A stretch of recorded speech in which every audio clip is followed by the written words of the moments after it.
Hey everybody, it's me.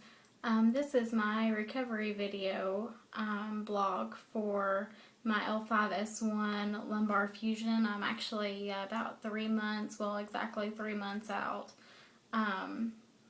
So doing pretty good. I kind of just want to, I guess, go through my daily stuff, the daily routine with you guys.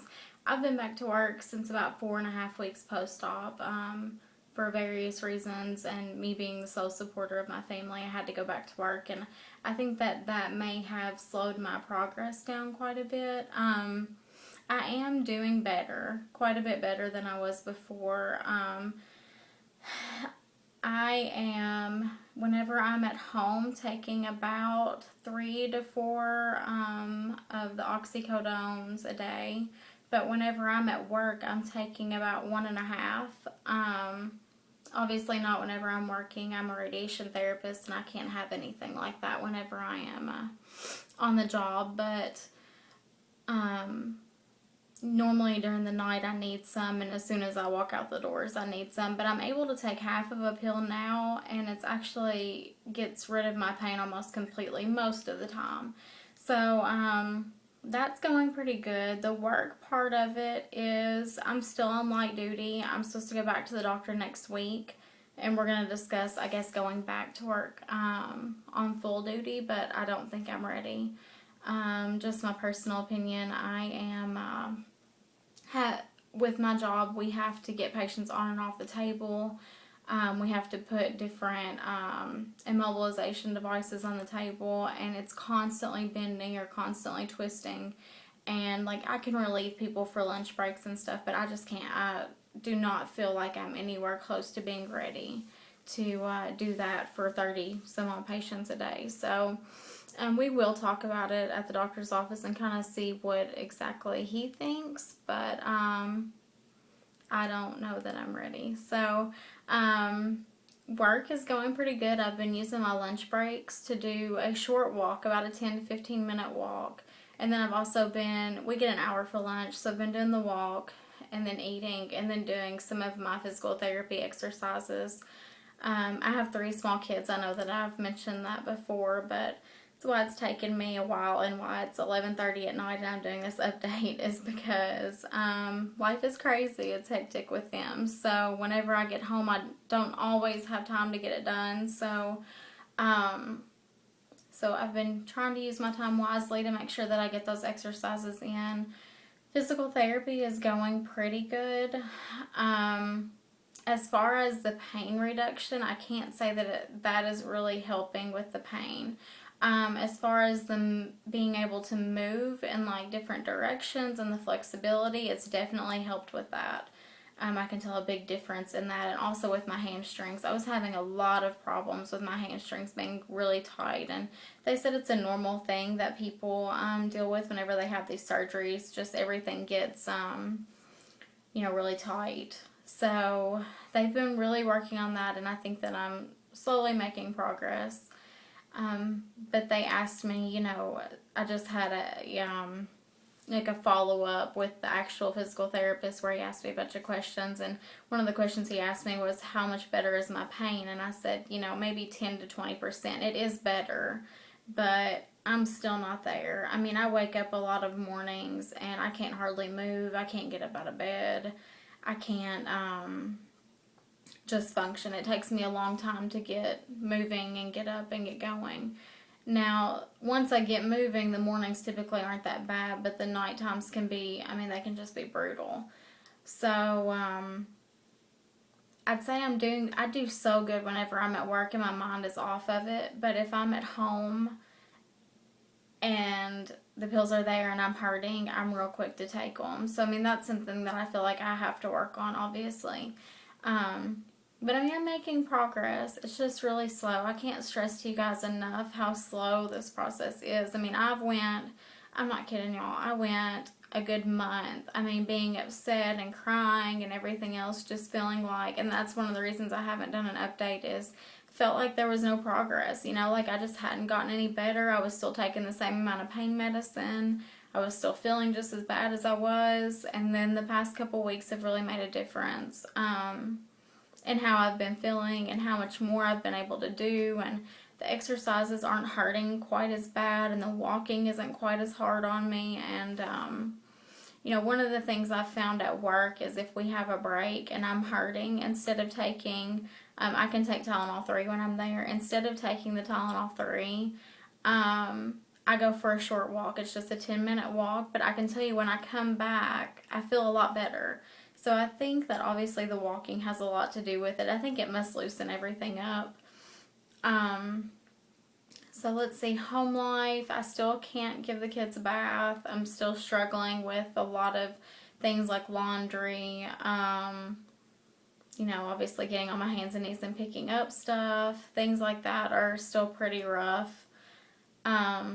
But I'm able to cook. I'm able to come home from work and cook food and, get everybody taken care of. It's really just the bathing and the laundry that's the hardest part for me. I am still exhausted whenever I get home. A lot of my energy has came back, but I'm still exhausted a lot of the time. So that's home. I am still taking the the oxycodone 15 milligrams. Like I said, most of the time I take a half of a pill instead of the full pill, the Tylenol 3. And then I'm also taking a muscle relaxer that they started me on, and I don't exactly know what it's called, tizanidine or something like that. But they prescribed that to me whenever I started physical therapy because I was having a huge problem with my muscles just being so tense I couldn't move. So that is that. I've talked about work and physical therapy. So I guess the last thing that I want to talk to you guys about is I've been having a lot of pain in my shoulder blades.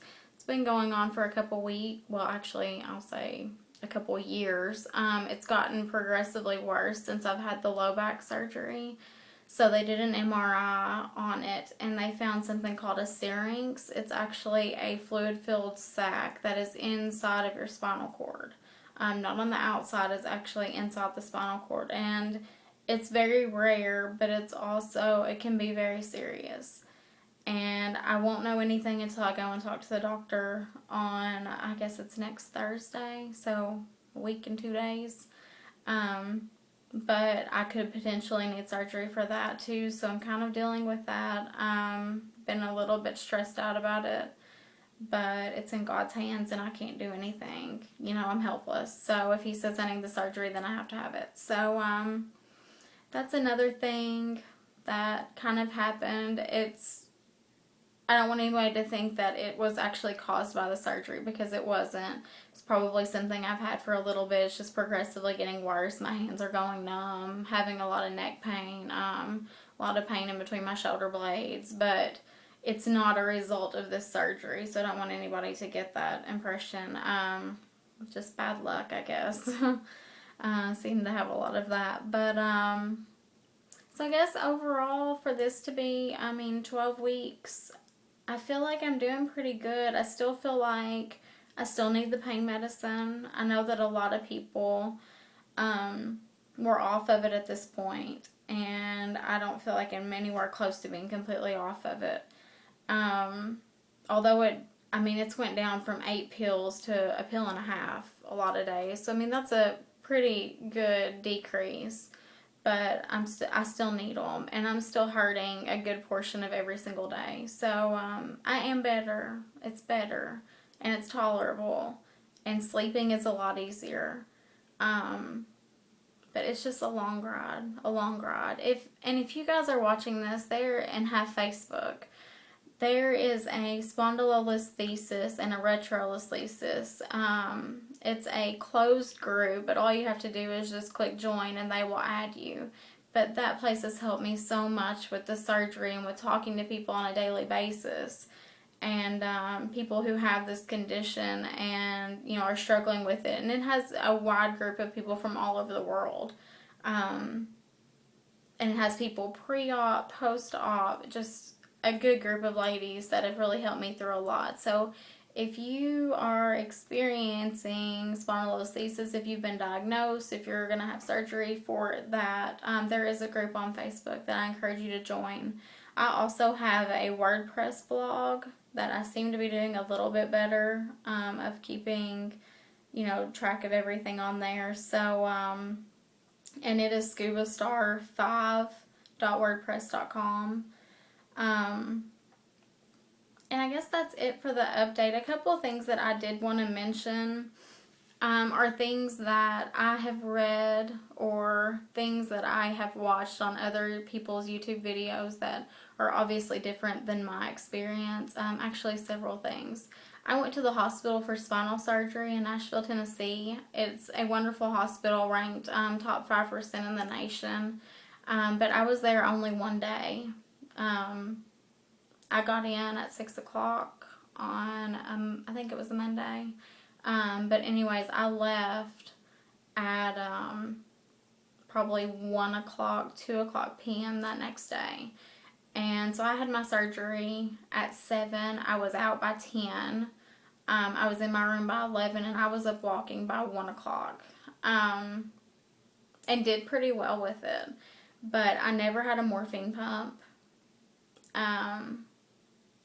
A lot of people that I have watched were in their back brace until 12 weeks, some of them 4 months, just a variety of things. I was out of mine at 5.5 weeks. I don't know the difference between the surgeries. I just want to give you, my experience and what's been different for me. That way you can be prepared if yours is different. Obviously, I'm still on the pain medicine, which I know a lot of people are off by this point, and I guess I'll talk to the doctor about that come next week. But let's see. I went back to work at 4.5 weeks post-op.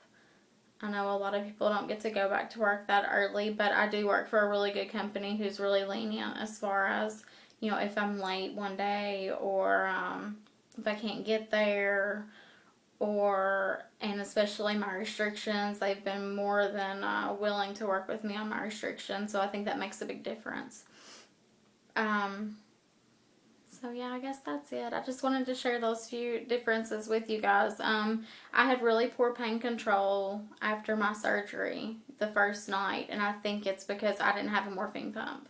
They gave me Percocet 10s, which I take more than that on a daily basis. So, I think that's why I struggled so much. But everybody's case is different, and it may be different, and it's different hospital to hospital and doctor to doctor. So it's important that you get out there and watch other videos, to make sure that you're getting the best knowledge that you can, the most knowledge that you can, to prepare yourself. So good luck to you guys. I will keep you updated probably after my appointment next week. Alrighty, bye.